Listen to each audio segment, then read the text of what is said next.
The first book that I'm going to share with you guys is my debut novel. It is The Widow's Heart. It is a contemporary romance about a widow who has to raise her daughter on her own. She lost her husband in the line of duty, and she ends up reconnecting with an old friend, and maybe they end up finding love.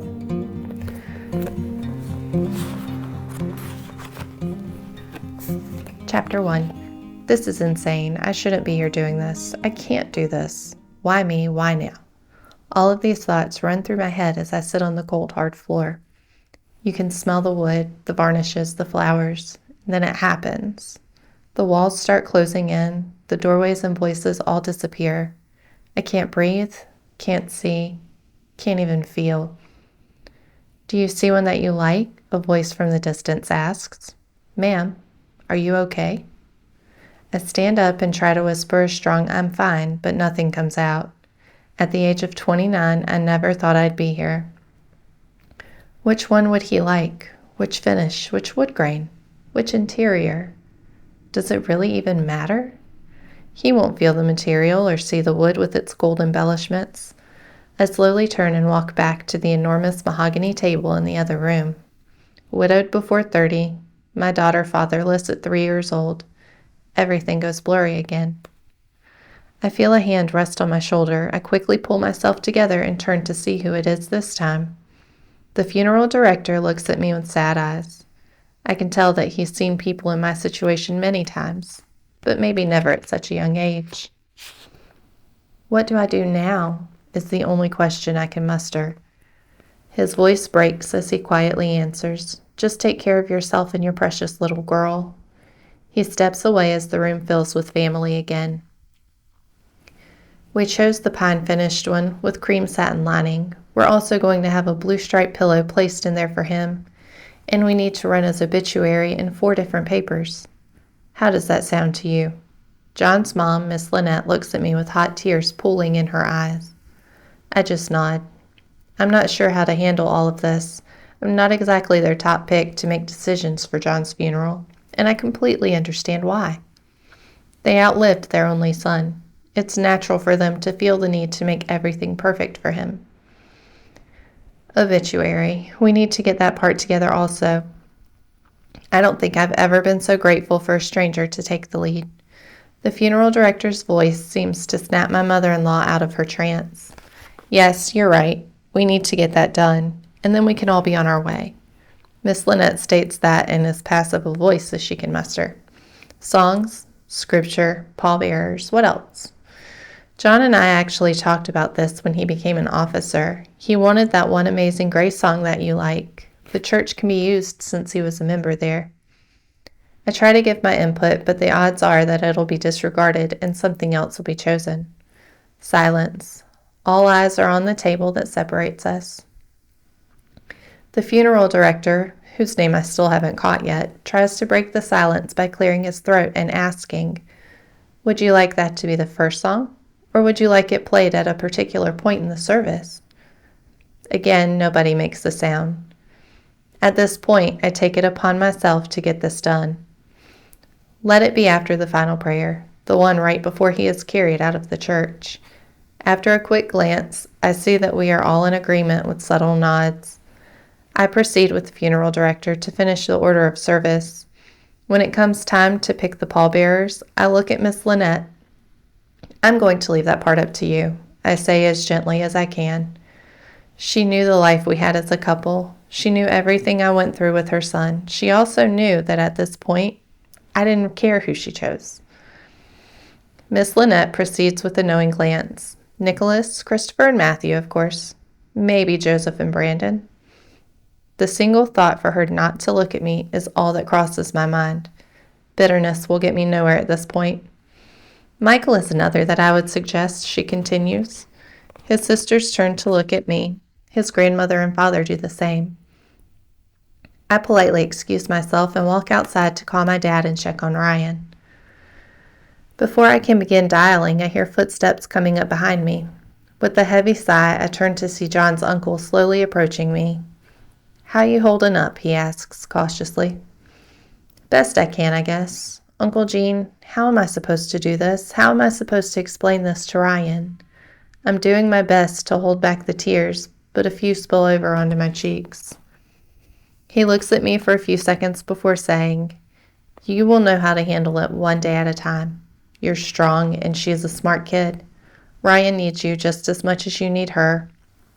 Prove this little town wrong and show them that you can handle this mess. I'm here if you need me. You will always be a part of our family." His concern still shows, but he's trying to mask it with confidence. Now come back inside and make the decisions that others are too upset to make. You know how John would have liked his funeral. You were his wife, so you should have some say in how it goes. I admire your want to include his family and give them some control, but they aren't in the place they need to be mentally to make the decisions. You have a good head on your shoulders and are holding yourself together with remarkable strength. Show them you can do this. His smile slowly fades as I turn to walk back in. Does he really feel that way, or is he setting me up for World War III? They are still discussing pallbearers when I walk back inside, still debating on 2 for the final spot. Miss Lynette and Jennifer, his sister, are giving pros and cons for each of the 2 options. I can't take this, so I decide to speak up. Why not just choose Sean? He was supposed to be his best friend and partner after all. I think he deserves a little bit of recognition in this. Maybe I was a little too blunt. The stunned looks on their faces tell a story that only I can interpret. Sean was the one that was supposed to have John's back. He was supposed to help protect him. Instead, John is dead and Sean is getting a promotion. I wait for a response and get none. This is a decision that has to be made now. I understand that it's hard for y'all, but it's hard for me too. People are going to talk regardless of who you choose. They believe and repeat anything that sounds remotely close to juicy gossip. We all know that the rumor mill is what runs a small town. So, who's it going to be? It seemed as if no one knew what to say. The funeral director nods and puts Sean's name in the empty spot. That's it then. Everything is set and ready to be put together. Is there anything else you can think of that you might want? He looks directly at me. A quick mumbled no. A quick mumbled no is all John's mother gives. She shoves her chair back and walks outside to get away from it all. I'm the only one left in the room with the funeral director. Thank you, Mr. He slides his card across the table with a gentle smile. Mr. Herbert, you have no idea how much you have helped me get through today. We stand and I shake his hand before walking to the door. Would you like to see him one last time before we start the finishing touches? Mr. Herbert asks quietly. I begin to shake. I can't breathe again, but somehow I manage to whisper, yes, please. I follow him down a hidden hallway and into a cold, stark white room. There he is. John is laying on a metal table covered by a white sheet from the shoulders down. I'm scared to inhale because I don't want to smell the unforgettable stench of the embalming fluid. When I make myself breathe, I realize there is no smell other than bleach. The fluorescent lights don't even give off that annoying hum. Silence, stillness, emptiness. With each slow step, I can feel my heart breaking even more. Part of me wills John to turn his head and grin at me, willing it all to be a dream. When I finally make it to the side of the table, I force myself to reach out and touch his hand. Never in my life have I felt something so cold and lifeless. His still body looks almost transparent in the harsh lighting. As I stand and stare at him, I start remembering things I blocked out from that horrific night. The phone call from Sean, the grim expression of his captain, and his refusal to look me in my eyes. I collapsed on the floor, my chest tightening from the shock. I didn't think it was possible to feel everything and be completely numb all at the same time. Shock took over my entire being. Yes, I cried. I sobbed. I broke like fine china falling to a tile floor. But I also knew that I needed to keep it together for Ryan. My dad watched her for me to go identify his body. The calls come one right after the other. The screams from the select few calls that I do answer still echo in my mind. The same panic that I felt that night but somehow didn't let show happens all over again. I have to snap out of this. Nobody else is remotely close to being strong, so it's left up to me. I take off the necklace he gave me the Christmas before and place it in his hand. Someone comes in behind me but doesn't interrupt my actions. I turn to see Mr. Herbert standing there with that same gentle smile. He nods knowingly and says that it will be placed accordingly for the services. I thank him and walk out of the room. Exiting the building hits me like a completely different world.